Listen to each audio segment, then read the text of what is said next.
যারা Valentine's night বিশ্ব ভালোবাসা দিবস উদযাপন করে এদেরকে আল্লাহ ভালোবাসে না, কারণ এরা গুনাহের কাজে লিপ্ত। এরা আল্লাহর ভালোবাসা প্রকাশ করে না, এরা মানুষের ভালোবাসা প্রকাশ করে। এই দিনে যে যাকে সবচাইতে বেশি ভালোবাসে এই দিনে নাকি তার ভালোবাসা প্রকাশ করে, এটাকেই নাকি বিশ্ব ভালোবাসা দিবস বলা হয়। এটা বিশ্ব ভালোবাসা দিবস নয়, এটা বিশ্ব বেহায়া দিবস, সবচেয়ে বেশি অশ্লীলতার দিবস এটা। এর ইতিহাস যদি কোনো মুসলমান জানে এবং শুনে, এরপর সে যদি সঠিকপন্থী মুমিন মুসলমান হয়, সে তার জিন্দেগিতে জীবনে কোনোদিন এই দিবসগুলোকে পালন করবে না।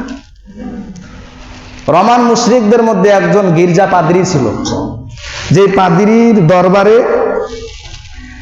এই যুবক যুবতীরা যারা প্রেম প্রীতি করে, অবৈধ ভালোবাসা করত, এই অবৈধ ভালোবাসা যারা করত, এই সমস্ত যুবক যুবতীদেরকে ওই পাদ্রী তার গির্জায় আশ্রয় দিত। ওই গির্জার মধ্যেই তারা জেনা ব্যভিচার করত। যখন ওই যুবক যুবতীদের মা বাবা এই বিষয়টা জানতে পারলো, তখন প্রত্যেকটা মা বাবায় সোচ্চার হয়ে ওই পাদ্রী, গির্জার পাদ্রীকে তারা হত্যা করে। এখন ওই পাদ্রীর তো কিছু ভক্ত ছিল, যেমন মনে করেন বাংলাদেশে বিভিন্ন মাজার আছে, ভণ্ডদের মাজার আছে, যেখানে সেজদা দেওয়া হয়, গাঁজা টানা হয়, বিড়ি সিগারেট খাওয়া হয়। তো ওই মাজারের কিছু ভক্ত থাকে না, থাকেই স্বাভাবিক, লক্ষ লক্ষ মানুষ যায়, ভক্ত থাকে। তো এই পাদ্রীরও কিছু ভক্ত হয়ে গেছে, কারণ যুবক যুবতীদেরকে সুযোগ দিত, ভক্ত বেড়ে, অনেক ভক্ত বেড়ে গেছে।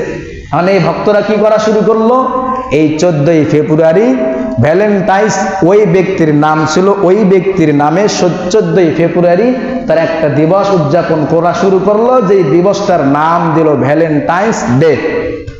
এই ভ্যালেন্টাইন্স, এটার অর্থ কিন্তু ভালোবাসা না। যত ডিকশনারি আছে সব ডিকশনারিতে খুলে দেখবেন ভ্যালেন্টাইন্স ডে কিন্তু ভালোবাসা অর্থ হয় না, হয় ভালোবাসা অর্থ না। ভ্যালেন্টাইন্স এটা ব্যক্তির নাম। তো এই যে মুসলমানদেরকে ধোঁকা দেওয়ার জন্য এরা এই দিবস চালু শুরু করলো। এখন মুসলমানরা পাগলের মতো এই দিবস উদযাপন করা শুরু করে দেয়। এই যে ইতিহাস কেউ জানার পর কেউ কি এই দিবস পালন করবে? কোন মুসলমানকে এই দিবস পালন করতে চাইবে? চাইবে না। এখন যারা দুনিয়াতে অশ্লীলতা ছড়িয়ে দিতে চায়, আল্লাহ এই বেহায়াপনা অশ্লীলতাকে চিরতরে আল্লাহ হারাম করে দিয়েছেন। কিভাবে? আল্লাহ তাআলা বলেন, কুল ইন্নামা হাররামা রাব্বিয়াল ফাওয়াহিশা মা যাহারা মিনহা ওয়া মা বাতান ওয়াল ইসমা ওয়াল বাগয়া বিগাইরিল হাক্কি সুলতানা ওয়া আন তাকুলু আলাল্লাহি মা লা তা'লামুন। আল্লাহ বলেন, পয়গম্বর দুনিয়াবাসী মানুষদেরকে আপনি জানায়া দেন, ইন্নামা হাররামা রাব্বিয়াল ফাওয়াহিশা মা যাহারা মিনহা ওয়া মা বাতান, গোপনে প্রকাশ্যে যত অশ্লীলতা আছে, বেহায়াপনা আছে, সকল অশ্লীলতা আর বেহায়াপনাকে আমি আল্লাহ চিরতরে হারাম করে দিলাম। ওয়াল ইসমা, পাপাচারকে হারাম করে দিলাম। ওয়াল বাগিয়া বিগাইরিল হক, অন্যায়ভাবে বিদ্রোহ করাকে আমি আল্লাহ হারাম করে দিলাম। ওয়া আন তুশরিকু বিল্লাহ মা লাম ইউনাজ্জিল বিহি সুলতানা, এবং আমি আল্লাহর সাথে শরীক করাকে চিরতরে হারাম করে দিলাম।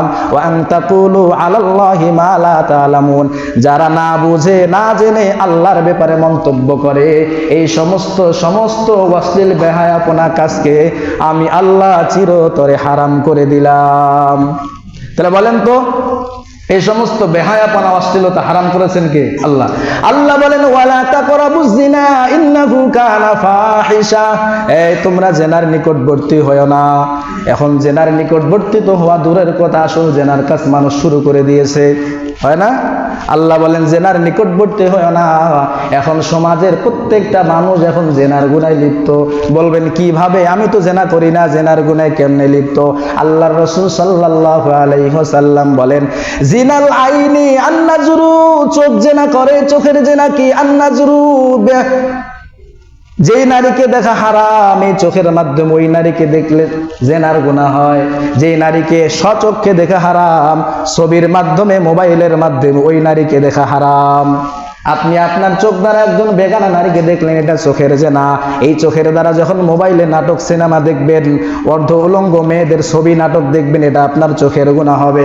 আল্লাহর নবী বলেন, ওয়া জিনাল লিসান, জবানের গুনাহ হলো আল মান্তিক, বেগানা নারীর সাথে কথা বলা, মেসেঞ্জারে চ্যাট করা, হয় না? মেসেঞ্জারে কথা বলা, মোবাইলে কথা বলা। যেই নারীর সাথে সামনাসামনি কথা বলা হারাম, মোবাইলের মাধ্যমে ওই নারীর সাথে কথা বলা হারাম। তাহলে বলেন তো এই জিনার গুনায় প্রত্যেকটা মানুষ নিমজ্জিত কিনা? আল্লাহ রসুল যে বলছেন প্রত্যেকটা মানুষ এই জেনা গুনার মাধ্যমে আল্লাহ মানুষকে পরীক্ষা করবেন। এই যে এইভাবে প্রত্যেকটা মানুষ জেনা করে। আল্লাহ আমাদের এই সমস্ত অশ্লীলতা বেহায়াপনার কাছ থেকে হেফাজত করুক, সকলে বলেন আমিন। এখন যারা অশ্লীল বেহায়াপনার কাজে লিপ্ত হয়েছিল তাদের ব্যাপারে আল্লাহ তাআলা বলেন, এরা যদি এই অশ্লীলতা বেহায়াপনা কাছ থেকে তওবা করে আমি আল্লাহর কাছে ফিরে আসে, ওমাইয়াগফিরুয যুনুবা জামিআ, আল্লাহ ছাড়া তাদের গুনাহ কে ক্ষমা করবে? আমি তাদের সব গুনাহ মাফ করে দেব। সুবহানাল্লাহ। তাহলে আমাদের দ্বারা যেন কোনো রকম অশ্লীল বেহায়াপনা কাজ না হয়। পারবো তো ইনশাআল্লাহ? সামনে আসতেছে একটা দিবস, বিশ্ব ভালোবাসা দিবস। এই বিশ্ব ভালোবাসা দিবসের মাধ্যমে হাজার হাজার যুবক যুবতী তাদের ইজ্জত আবরুকে শেষ করে ফেলবে। এজন্য আপনাদের কাছে আবদার, এই দিনে আপনার সন্তানকে বাড়ির বাহিরে যেতে দেবেন না, এই দিনে আপনার মেয়েদেরকে বাড়ির বাহিরে যেতে দেবেন না। পারবেন তো ইনশাআল্লাহ? আল্লাহ তাআলা আমাদের সবাইকে হেফাজত করুক। এই বর্তমান সমাজটা এত খারাপ হয়ে গেছে, শুধুমাত্র একটা সার্টিফিকেটের জন্য একটা মেয়ে তার ইজ্জত আবরুকে শেষ করে ফেলে। তার ইচ্ছা আমাকে সার্টিফিকেট নিতেই হবে। একজন মা এবং একজন বাবা তার একটা যুবতী মেয়েকে এই যে কলেজে, ঢাকার কলেজে ভর্তি করাই দিছে, বিভিন্ন মেসে রাখতেছে না? তো বলেন, একটা যুবতী মেয়ে যখন একটা মেসে একাকী থাকবে, এই মেয়েটা কি তার ইজ্জতকে হেফাজত করতে পারবে? অসম্ভব। সে কোনোদিন তার ইজ্জতকে হেফাজত করতে পারবে না। মেয়েরও টার্গেট আমাকে সার্টিফিকেট নিতে হবে, আর একজন মা বাবা তাদেরও টার্গেট থাকে আমার মেয়েটার জন্য সার্টিফিকেট নেয়। যদিও আমার মেয়ে তার ইজ্জতকে বিসর্জন দিয়ে দেয়, তবুও তাকে সার্টিফিকেট লাগবে। এই যে আমাদের সমাজের হালত, এজন্য আমাদেরকে ইসলামের দিকে আগাইতে হবে, ইসলামের বিধানগুলো আমাদেরকে বুঝতে হবে এবং এর অনুযায়ী আমল করলেই আমাদের জীবনে শান্তি ফিরে আসবে। ইসলাম ছাড়া অন্য কোনো পন্থায়, অন্য কোনো পদ্ধতিতে এই জাতির শান্তি কোনোদিন আসতে পারে না।